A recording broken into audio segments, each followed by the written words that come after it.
Welcome to the podcast. This week we have Erin Emberley. She is giving us a review of a fellow educator's podcast, Meg Durham. Meg chats with Dr. Lindsay Oades about the importance of well-being literacy and why this language matters. Dr. Oades helps to clarify some terms that we tend to use interchangeably: mental health, well-being, and flourishing. But are we clear on what they really mean?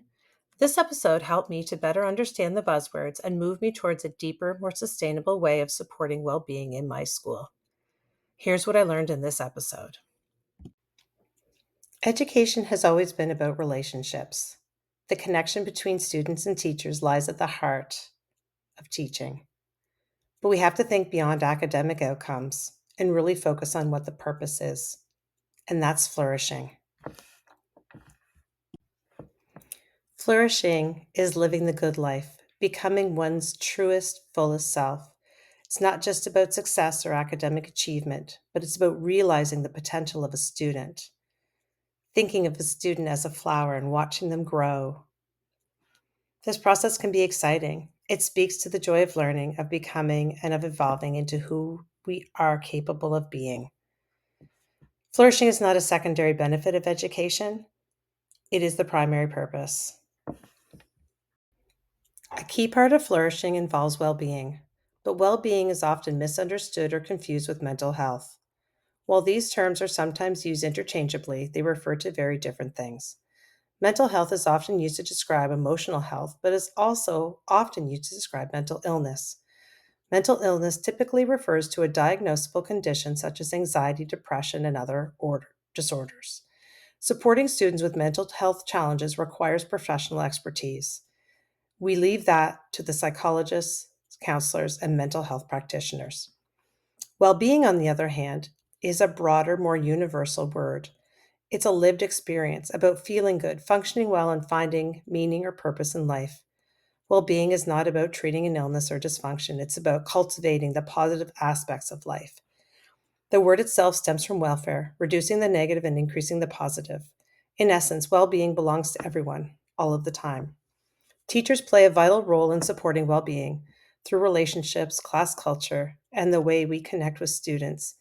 Teachers help students feel safe, seen, and valued. Teachers can support well-being, but they cannot treat mental health conditions. In recent years, teachers have felt increasing pressure to do it all: to teach, to nurture, to diagnose, and to fix.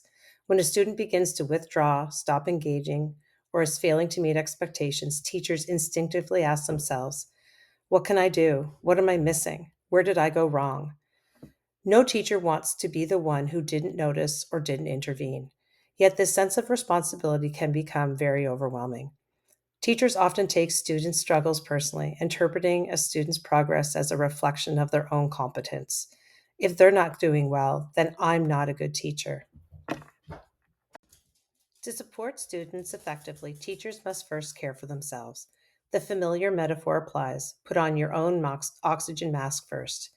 Teachers cannot help students flourish if they themselves are struggling to breathe. Teacher well-being is not a luxury, it's a necessity. When teachers are emotionally and mentally well, they can create the conditions in which students thrive. Supporting one's own well-being means setting boundaries, recognizing limits, and understanding the difference between supporting and treating. Language matters deeply in this discussion. The words we use, well-being, mental health, mental illness, shape how we think about our roles and responsibilities. Clarity in these terms allows teachers to know where their support begins and where it must end. Teachers are not psychologists, counselors, or clinicians. They're educators, mentors, guides, facilitators. They play an essential role in helping students flourish, but they cannot and should not be expected to diagnose or treat mental illness. Instead, they can notice, care, refer, and collaborate as part of a broader support network. In essence, flourishing and well-being are not outcomes of the Living Schools model. They are the purpose of it. Living schools bring life to education by centering growth, connection, and well-being for all.